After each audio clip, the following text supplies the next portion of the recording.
दोस्तों, करवा चौथ की हार्दिक शुभकामनाएं। आपने पूजा विधि तो देख ली होगी।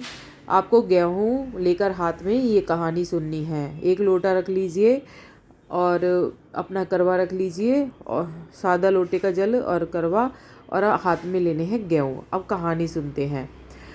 बोल करवा मैया की जय।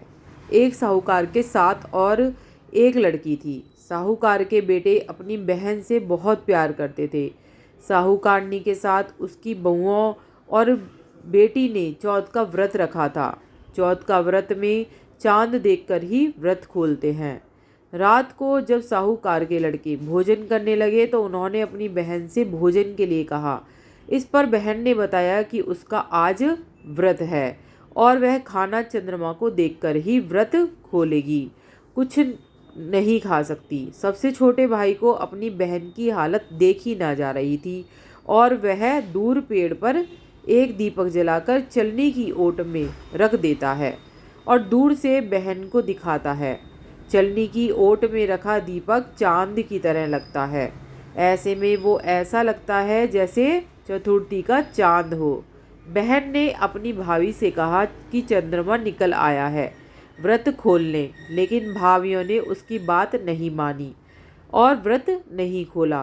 बहन को अपने भाई की चतुराई समझ नहीं आई और उसे देखकर करवा ने उसे अर्घ देकर खाने का निवाला खा लिया। जैसे ही वह पहला टुकड़ा मुंह में डालती उसे छींक आ जाती, दूसरा टुकड़ा डालती तो उसमें बाल निकल आता और तीसरा टुकड़ा मुंह में डालती है तभी उसके पति की मृत्यु का समाचार उसे मिलता है। वह बेहद दुखी हो जाती है। उसकी भाभी सच्चाई बताती हैं कि उसके साथ ऐसा क्यों हुआ है। व्रत गलत तरीके से टूटने के कारण जो माता है, चौथ माता, उससे नाराज हो गई हैं।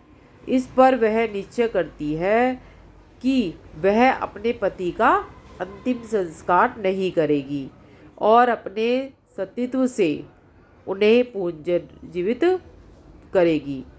शोकातुर होकर वह अपने पति के शव को लेकर 1 वर्ष तक बैठी रहती है और उसके ऊपर उगने वाली घास को इकट्ठा करती रहती है। उसने पूरे साल की चतुर्थी को व्रत किया और अगले साल कार्तिक कृष्ण चतुर्थी फिर से आने पर उसने पूरे विधि विधान से करवा चौथ का व्रत किया। शाम को सुहागनों से अनुरोध करती है कि यम सुई ले लो, पीएस सुई दे दो, मुझे भी अपने जैसी सुहागन बना दो। जिसके फलस्वरूप करवा माता और गणेश जी के आशीर्वाद से उसका पति भी पुनर्जीवित हो जाता है। जैसे गणपति और करवा माता ने उसकी सुनी वैसी सभी की सुने, सभी का सुहाग अमर हो। करवा माता की दूसरी कहानी सुनाऊंगी, आप उसी गेहूं को लेकर बैठे रहें। उसके बाद गणेश जी की कहानी होगी। चौथ का व्रत हो और गणेश जी की कहानी ना हो, ऐसा तो हो ही नहीं सकता। इसलिए अब हम करते हैं दूसरी करवा चौथ व्रत कथा शुरू। अब सुनते हैं गणेश जी की कहानी। एक बार भगवान गणेश बाल रूप में चुटकी भर चावल और चम्मच में दूध लेकर पृथ्वीलोक में निकले। वे सबको अपनी खीर बनाने को कहते जा रहे थे, पर सबने उनकी बात को अनदेखा कर दिया। इसी दौरान एक गरीब बुढ़िया ने उनकी खीर बनाना स्वीकार कर लिया और एक भगोना चूल्हे पर चढ़ा दिया। इस पर गणेश जी ने घर का सबसे बड़ा बर्तन चढ़ाने को कहा। बुढ़िया ने बाल लीला समझते ही घर का बर्तन चढ़ा दिया। बड़ा कुछ देर बाद चमत्कार हुआ। गणेश जी के दिए हुए चावल और दूध बढ़ गया, पूरे भगोने उसमें भर गया। इसी बीच गणेश जी नहाने के बाद खीर खाने की बात कहते हुए वहां से चले गए। पीछे से बुढ़िया के पोता पोती आए तो भूख लगने पर बुढ़िया ने उन्हें वह खीर खिला दी। खीर बनते ही बन रही थी तो पड़ोसन को भी बुढ़िया ने कटोरा भरकर खीर दे दी। बेटे की बहू ने चुपके से एक कटोरा खीर भरकर के एक साथ एक कटोरा खीर छिपा दी। इसके बाद भूख लगी तो बुढ़िया ने भी खीर को खा लिया। फिर बोली, आजा रे गणेश खा ले। तभी गणेश जी पहुँच गए कि बोले, मैंने तो खा ली। बोली, कब खाई? बोले, जब तेरी पोता पोती पड़ोसन बहू ने खाई तभी मेरा पेट भर गया। इसके बाद जब बुढ़िया ने बाकी बची खीर के उपयोग के बारे में पूछा तो गणेश जी ने उसे नगर में बांटने को कहा।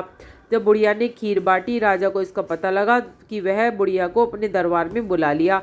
सारा माजरा जानकर उसने बुढ़िया को खीर का भगोना अपने पास मंगा लिया।